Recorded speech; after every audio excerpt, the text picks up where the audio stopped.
ಪರಿಶಿಷ್ಟ ಜಾತಿಯವರ ಜಮೀನನ್ನು ಮಾರಾಟ ಮಾಡದಿದ್ದರೂ ಸವರ್ಣೀಯ ಜಾತಿಯವರು ನಕಲಿ ದಾಖಲಾತಿಗಳನ್ನು ಸೃಷ್ಟಿಸಿಕೊಂಡು ಕೋಟ್ಯಾಂತರ ರೂಪಾಯಿ ಬೆಲೆ ಬಾಳುವ ಭೂಮಿಯನ್ನು ಕಬಳಿಸಿರುವವರ ಮೇಲೆ ಎಸ್ಸಿ/ಎಸ್ಟಿ ದೌರ್ಜನ್ಯ ತಡೆ ಕಾಯ್ದೆಯಡಿ ಹಾಗೂ ಕ್ರಿಮಿನಲ್ ಪ್ರಕರಣ ದಾಖಲಿಸಿ ಬಂಧಿಸಿ ಪರಿಶಿಷ್ಟ ಜಾತಿ ಕುಟುಂಬಕ್ಕೆ ಭೂಮಿ ಉಳಿಸಿಕೊಡಬೇಕೆಂದು ಒತ್ತಾಯಿಸಿ ಹೆಚ್ಚುವರಿ ಪೊಲೀಸ್ ಮಹಾ ನಿರ್ದೇಶಕರು ಎಡಿಜಿಪಿ ನಾಗರಿಕ ಹಕ್ಕು ಜಾರಿ ನಿರ್ದೇಶನಾಲಯದಲ್ಲಿ ಪ್ರಜಾ ವಿಮೋಚನಾ ಚಳುವಳಿ ರಾಜ್ಯಾಧ್ಯಕ್ಷರಾದ ಆನೇಕಲ್ ಕೃಷ್ಣಪ್ಪನವರು ಮನವಿ ಪತ್ರ ಸಲ್ಲಿಸಿದರು. ಬೆಂಗಳೂರು ನಗರ ಜಿಲ್ಲೆ ಯಲಹಂಕ ತಾಲ್ಲೂಕು ಜಾಲ ಹೋಬಳಿ ಮಾರನಾಯಕನಹಳ್ಳಿ ಗ್ರಾಮದ ಸರ್ವೆ ನಂಬರ್ 51/1ರಲ್ಲಿ 31 ಗುಂಟೆ ಮತ್ತು ಸರ್ವೆ ನಂಬರ್ 51/2ರಲ್ಲಿ 20 ಗುಂಟೆ ಭೂಮಿಯು ಕೋಟ್ಯಾಂತರ ರೂಪಾಯಿ ಬೆಲೆ ಬಾಳುವ ಭೂಮಿಯಾಗಿದ್ದು ಪರಿಶಿಷ್ಟ ಜಾತಿಗೆ ಸೇರಿರುವ ಕುಟುಂಬದ ಸ್ವತ್ತು ಆಗಿದೆ. ಸವರ್ಣೀಯರು, ಬಲಾಢ್ಯರು ಸದರಿ ಭೂಮಿಗೆ ನಕಲಿ ಜಿಪಿಎ ಕ್ರಯಪತ್ರಗಳನ್ನು ಸೃಷ್ಟಿಸಿಕೊಂಡು ಕೋಟ್ಯಾಂತರ ಬೆಲೆ ಬಾಳುವ ಪರಿಶಿಷ್ಟ ಜಾತಿಯವರ ಭೂಮಿಯನ್ನು ಕಬಳಿಸಿರುತ್ತಾರೆ ಎಂದು ಆನೇಕಲ್ ಕೃಷ್ಣಪ್ಪ ಆರೋಪಿಸಿದರು. ಯಾರು ನಕಲಿ ದಾಖಲೆ ಸೃಷ್ಟಿಸಿ ಪರಿಶಿಷ್ಟ ಜಾತಿಯವರ ಮೇಲೆ ದೌರ್ಜನ್ಯ ಎಸಗುತ್ತಿದ್ದಾರೋ ಅವರ ಮೇಲೆ ಎಸ್ಸಿ/ಎಸ್ಟಿ ದೌರ್ಜನ್ಯ ತಡೆ ಕಾಯ್ದೆ ಹಾಗೂ ಕ್ರಿಮಿನಲ್ ಪ್ರಕರಣ ದಾಖಲಿಸಿ ಬಂಧಿಸಿ ಪರಿಶಿಷ್ಟ ಜಾತಿಯವರ ಕುಟುಂಬಕ್ಕೆ ನ್ಯಾಯ ದೊರಕಿಸಿ ಕೊಡಬೇಕೆಂದು ಮನವಿ ಪತ್ರ ಸಲ್ಲಿಸಲಾಯಿತು.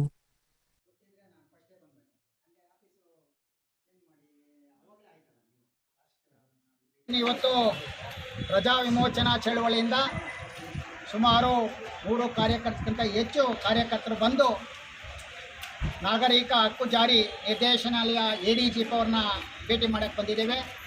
ಪ್ರಮುಖ ವಿಚಾರ ಏನಂದರೆ ಯಲಹಂಕ ತಾಲೂಕಿಗೆ ಸಂಬಂಧಪಟ್ಟಂಗೆ ಸರ್ವೆ ನಂಬರು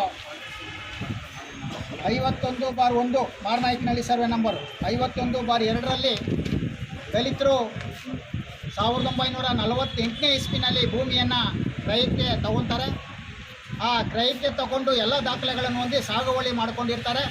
ಅವರು ಮರಣ ಹೊಂದಿದ ನಂತರ ಅವರ ಮಕ್ಕಳು ಕೂಡ ಪೌತಿಕತೆ ಮಾಡಿಕೊಂಡು ಆ ಭೂಮಿನಲ್ಲಿ ಸ್ವಾಧೀನದಲ್ಲಿ ಇರ್ತಾರೆ.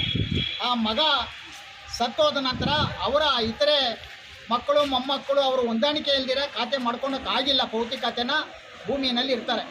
ಈ ಒಂದು ಸಂದರ್ಭದಲ್ಲಿ ಸವರ್ಣೀಯ ಸಮುದಾಯಕ್ಕೆ ಸೇರಿರ್ತಕ್ಕಂಥವರು ಇವರ ಅನಕ್ಷರತೆ ಮತ್ತು ಬಡತನ ಮತ್ತು ವ್ಯಾವಹಾರಿಕ ಜ್ಞಾನ ಇಲ್ಲದೇ ಇರತಕ್ಕಂಥವರನ್ನು ದುರುಪಯೋಗ ಮಾಡಿ ಒಂದು ಜಿಪಿಎಯನ್ನು ಸೃಷ್ಟಿ ಮಾಡಿ, ಆ ಜಿಪಿಎ ಕೂಡ ರಿಜಿಸ್ಟರ್ ಆಗಿಲ್ಲ.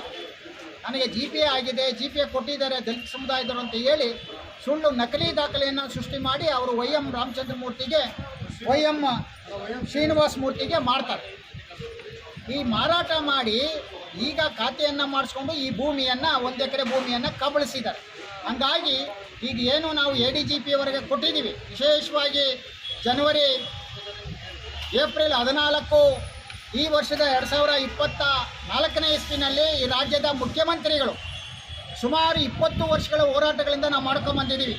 CRE ಸೆಲ್ಲು ಏನಿದೆ, DCRE ನಾಗರಿಕ ಹಕ್ಕು ಜಾರಿ ನಿರ್ದೇಶನಾಲಯಕ್ಕೆ ನೀವು ಠಾಣಾ ಸ್ಥಾನವನ್ನು ಕೊಡಬೇಕು, FIR ಹಾಕುವಂಥ ಅಧಿಕಾರವನ್ನು ಕೊಡಬೇಕು. ಅರೆಸ್ಟ್ ಮಾಡೋದಿರ್ಬೋದು, FIR ಹಾಕೋದಿರ್ಬೋದು, ದಲಿತರಿಗೆ ಸಂಬಂಧಪಟ್ಟಿರ್ತಕ್ಕಂಥದ್ದನ್ನು ಹೋರಾಟ ಮಾಡಿಕೊಂಡು ಬಂದಿರತಕ್ಕಂಥ ಸಂದರ್ಭದಲ್ಲಿ ಏಪ್ರಿಲ್ 14 ಬಾಬಾ ಸಾಹೇಬ್ ಅಂಬೇಡ್ಕರ್ ಅವರ ಬರ್ತ್ಡೇ ದಿವಸ ಈ ರಾಜ್ಯದ ಮುಖ್ಯಮಂತ್ರಿಗಳು ಒಂದು ಆದೇಶವನ್ನು ಮಾಡಿ ಆವತ್ತು ಆದೇಶ ಮಾಡ್ತಾರೆ. ಇವತ್ತು ಏನು ದಲಿತರಿಗೆ ಸಂಬಂಧಪಟ್ಟಂಗೆ ಪೊಲೀಸ್ ಠಾಣಾ ಅಧಿಕಾರವನ್ನು ಕೊಟ್ಟಿದ್ದಾರೆ. ಅವರೇ FIR ಹಾಕ್ಬೋದು, ಅವರೇ ಅರೆಸ್ಟನ್ನು ಮಾಡ್ಬೋದು, ದಲಿತರಿಗೆ ನ್ಯಾಯ ಕೊಡಿಸೋವಂಥ ಕೆಲಸವನ್ನು ಮಾಡೋವಂಥ ಒಂದು ಅಧಿಕಾರವನ್ನು ಕೊಟ್ಟಿದ್ದಾರೆ.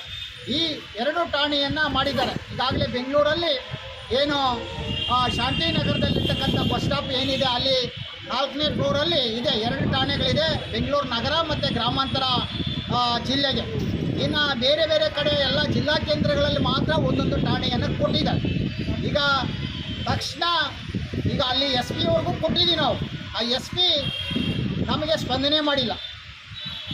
ಸುಮಾರು 7-8 ದಿವಸ ನಾವು ಕೊಟ್ಟಿದ್ದೇವೆ ಮನವಿಯನ್ನು. ಈಗಾಗಲೇ ADGP DG ಅವರು ಒಂದು ಸುತ್ತೋಲೆಯನ್ನು ಹೊರಡಿಸಿದ್ದಾರೆ. ದಲಿತರು ದೂರನ್ನು ಕೊಟ್ಟ ತಕ್ಷಣ FIR ಹಾಕಬೇಕು ಮತ್ತು ಆರೋಪಿಗಳನ್ನು ಬಂಧನ ಮಾಡಬೇಕು ಅಂತ ಇದೆ. ಆದರೆ 8-10 ದಿವಸ ಆದರೂ ಕೂಡ ಅವ್ರಿಗೆ ಏನೂ ಕ್ರಮ ಜರುಗಿಸಿಲ್ಲ. ಅಲ್ಲಿರ್ತಕ್ಕಂಥ SP ಅವರು ಕೂಡ ಸ್ಪಂದನೆ ಮಾಡಿಲ್ಲ. ಹಂಗಾಗಿ ನಾನು ADGP ಅವರಿಗೆ ಕೊಡೋದಕ್ಕೆ ಬಂದಿದ್ದೇವೆ. ಇಲ್ಲಿನ ಏನು ಅಡ್ಮಿನಿಸ್ಟ್ರೇಟಿವ್ SP ಅವರಿಗೆ ಈ ಮನವಿಯನ್ನು ಕೊಟ್ಟಿದ್ದೇವೆ. ಇವತ್ತೇನೋ ADGP ಅವರು ಹೊಸ ADGP ಅವರು ಬರ್ತಾ ಇದ್ದಾರಂತೆ, ಅವರು ಅಧಿಕಾರವನ್ನು ಸ್ವೀಕಾರ ಮಾಡ್ತಾರೆ. ಹಂಗಾಗಿ ನನ್ನ ಒತ್ತಾಯ ಸರ್ಕಾರಕ್ಕೆ ಈ ಕೂಡಲೇ ಏನು ದಲಿತರಿಗೆ ಸಂಬಂಧಪಟ್ಟಂತೆ ಠಾಣಾಧಿಕಾರವನ್ನು ನೀವು ಕೊಟ್ಟಿರ್ತಕ್ಕಂಥದ್ದು ಇಲ್ಲಿನ ಅಧಿಕಾರಿಗಳು ಸರಿಯಾಗಿ ಸ್ಪಂದನೆ ಮಾಡ್ತಾ ಇಲ್ಲ. ಆ ಕೆಲವು ಅಧಿಕಾರಿಗಳು, ಅದರಲ್ಲಿ ವಿಶೇಷವಾಗಿ ಏನು ಅಲ್ಲಿನ ಎಸ್ ಪಿ ಅವರು ಹೇಳ್ತಾರೆ, ನೀವು ಫೋನ್ಗಳನ್ನ ಯಾರು ಒಳಗಡೆ ತಗೋಬಾರ್ದು. ನಾನು ಹೋಗಿದ್ದೆ, ನಮ್ಮ ಶ್ರೀನಾಥ್ ಅಂತ ಎಸ್ ಪಿ ಅಲ್ಲಿ ಇದ್ದಾರೆ, ಅವರಿಗೆ ಮನವಿಯನ್ನು ಕೊಟ್ಟು ನಾವು 7-8 ದಿವಸ ಆಗಿದೆ, ಇನ್ನೂ FIR ಹಾಕಿಲ್ಲ. ಆ ಕಚೇರಿ ಏನು ಮಾಡ್ಕೊಂಡಿದ್ದಾರೆ, ಯಾರೋ ದೂರವಾಣಿಯನ್ನು ಎತ್ಕೊಂಡ್ಬರ್ಬಾರ್ದು, ಮತ್ತು 2-3 ಬರಬೇಕಂತ ಹೇಳ್ತಾರೆ. ನಾನು ಕೇಳಿದೆ ಎಸ್ ಪಿಗೆ, ಯಾಕಂದರೆ ದೂರವಾಣಿ ತರಬಾರ್ದಂತ ಏನಾನ ಆದೇಶ ಇದೆಯಾ, ಸರ್ಕಾರದ ಆದೇಶ? ಈಗಾಗಲೇ ಮೊನ್ನೆ ಇತ್ತೀಚೆಗೆ ಸುಪ್ರೀಂ ಕೋರ್ಟ್ ಒಂದು ಆದೇಶ ಮಾಡಿದೆ, ಪೊಲೀಸ್ ಠಾಣೆಗಳಲ್ಲೇ ಕೂಡ ವಿಡಿಯೋವನ್ನು ಮಾಡ್ಬೋದು, ಅವರ ಅಕ್ರಮಗಳು ಏನಿದೆ ಅದೆಲ್ಲವನ್ನು ಕೂಡ ವಿಡಿಯೋ ಮಾಡ್ಬೋದು ಅಂತ ಸುಪ್ರೀಂ ಕೋರ್ಟ್ ಕೂಡ ಆದೇಶ ಮಾಡಿದೆ. ಈಗಾಗಲೇ ಅದನ್ನು ಹೇಳಿದ್ಮೇಲೆ ನನ್ನ ಮಾತಾಡಿಲ್ಲ, ಅವರು ದೂರವಾಣಿ ನಾನು ಎತ್ಕೊಂಡೋಗಿ ಮಾತಾಡ್ಕೊಂಬಂದೆ. ಆದರೆ ಅವರು ದಲಿತರ ಪರವಾಗಿಲ್ಲ, ವಿರುದ್ಧವಾಗಿದ್ದಾರೆ. ಹಾಗಾಗಿ ಅವ್ರ ಮೇಲೆ ಕೂಡ ಕ್ರಮ ಜರುಗಿಸಬೇಕು ಅನ್ನೋ ಒಂದು ಒತ್ತಾಯವನ್ನು ಮಾಡ್ತಾನೆ. ಮತ್ತು ಇನ್ನೊಂದು 2 ದಿನಗಳಲ್ಲಿ ಈ ರಾಜ್ಯದ ಗೃಹ ಸಚಿವರನ್ನ ಕೂಡ ಭೇಟಿ ಮಾಡಿ ಅವ್ರಿಗೂ ಕೂಡ ಮನವಿಯನ್ನು ಸಲ್ಲಿಸ್ತೇವೆ. ಯಾರು ಆರೋಪಿಗಳಿದ್ದಾರೆ, ಈ ಆರೋಪಿಗಳನ್ನು ಕೂಡಲೇ FIR ಹಾಕಿ ಬಂಧಿಸಬೇಕು, ಮತ್ತು ದಲಿತರಿಗೆ ಆ ಭೂಮಿಯನ್ನು ಉಳಿಸ್ಕೊಡ್ಬೇಕು ಅನ್ನೋ ಒಂದು ಒತ್ತಾಯವನ್ನು ಸರ್ಕಾರ ಮತ್ತು ಏನು ಇಲ್ಲಿ ನಾಗರಿಕ ಹಕ್ಕು ಜಾರಿ ನಿರ್ದೇಶನಾಲಯ ಏನಿದೆ ಅಧಿಕಾರಿಗಳಿಗೆ ಒತ್ತಾಯವನ್ನು ಈ ಸಂದರ್ಭದಲ್ಲಿ ಮಾಡ್ತೇವೆ.